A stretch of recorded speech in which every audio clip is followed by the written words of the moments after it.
Rise. The ultimate horror movie would start after the funeral of a young black boy killed by a cop comes back to life. He visits his mother, father, and child's mother. He makes peace with his life, and then confronts the officer who shot him. The officer breaks down, crying, and confesses. The young man tells him to confess to the others he killed and the ones he lied to, the evidence he planted, the women he assaulted, and the ones he tortured. The officer confesses to all of it, and more. The boy approaches him and looks him in the eye. He takes his gun from him, throws it away, and then turns and leaves the man to his tears. The boy faces a crowd made up of this cop's victims and many more, and behind them are legions, more of the wrongfully murdered black and brown people. All over the world, from the depths of the ocean, the dead bodies of slaves walk out of the ocean.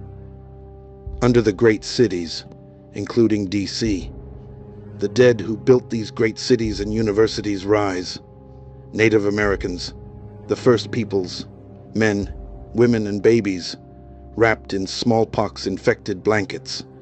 They march along the Trail of Tears in reverse back to their homelands, further south in Mexico, on the islands in Haiti, Dominican Republic. The street of Brazil filled with reanimated orphans murdered by a corrupt system. In England, Indian, Chinese, and black islanders rise. Everywhere there was slaughter and injustice caused by colonization and empire. The graves give up their dead. Finally, MLK and Malcolm X, Medgar Evers, walked to Washington with a legion of souls, and 4 little girls from a bombed church march with them. Unmarked graves in Chicago for those killed by police hit squads. This is mirrored in the South under one tall tree. 100 or more spirits manifest, and each of them joined like a link in a chain by the hangman's noose. The dead march along every highway, the ports, inner cities, and the suburbs.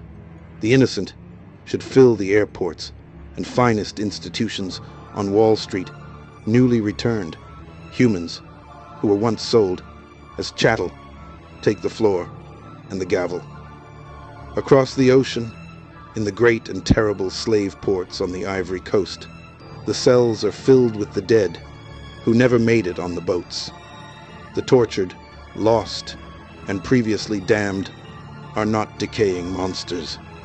They are filled with the life they had, many of those lives cut too short, their souls as pure as they were when they died.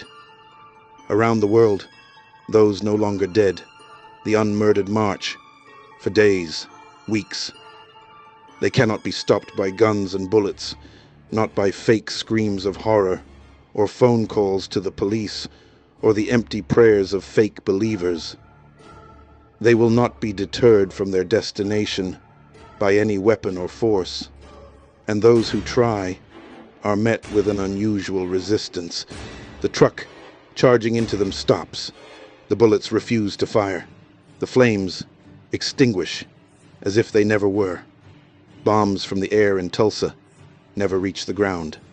They explode like fireworks on the 4th of July, or maybe Juneteenth. The growing masses build and grow and flow to the capitals of the world. Finally, the day anticipated the guesses at what they want. The ineffectual leadership sends envoys and representatives. These so-called community members are now recognized by a name. They are called the movement. Nothing stops them from reaching their destination. They sing songs. They chant in languages the world has not heard and tried to silence. Then, all around the world, the movement stops.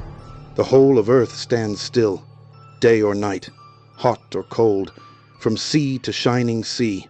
The movement pauses together around the world at one time. MLK holds the smallest of the 4 girls, and from the crowd, in the movement, the young first boy emerges. He is talking to Emmett Till and Michael Brown. They share a moment hug, and the boys move to the top of the Washington Mall stairs. The last boy speaks. I am the last. There will be no more slain for profit or power, none sacrificed to the false gods of racism and fear. We have returned not as a threat, but a warning. Everything you do to us will be done to you. This is your last chance. You will not be warned again. Deep in a bunker beneath the Capitol, in a bunker, a sacred old man's suites arranged in silence watching on TV. The wall of concrete crumbled to dust, and the slaves who died building this city, this country, fill the bunker. He reaches for a briefcase. It is quickly taken away. The boy appears behind him, and the no longer dead leaders of the future stand in judgment. The boy speaks. You need to see the world. Need to know that we are really, that our suffering was real. We have come not for revenge, but to help you reconcile your past with your future. You have only one thing to, or rather to say, and all will be forgiven. You are the leader, in many ways, of everything we are against. You then must say the word that will make this end. You must apologize. I can issue a statement, or I could have the religious leaders hold a ceremony. No, you must say the words. I haven't done anything to you people. A small child standing behind the boy emerges. She steps forward. Would you happen to know where my mother and father are? He turns and runs. The boy follows security and tries to hold them off. Their resistance ends when the rest of the bunker begins to collapse in on itself. The boy speaks. This is your last chance. Now trapped in an elevator, the sweaty man lies. I don't know what you want. The boy coolly says, yes, you do. Cracking up and arranged. I already launched the missiles when you were speaking on the mall. The boy speaks. Then, your answer is your fate. The world burns. The world dies. Murder, suicide, and genocide, all at once, rather than listen to the innocent dead or the prevailing truth. The boy speaks. This does not have to be your fate. Move forward, remember, and honor the past in truth. Build your future on justice. If you ever fail or falter, then ask forgiveness. We will be watching.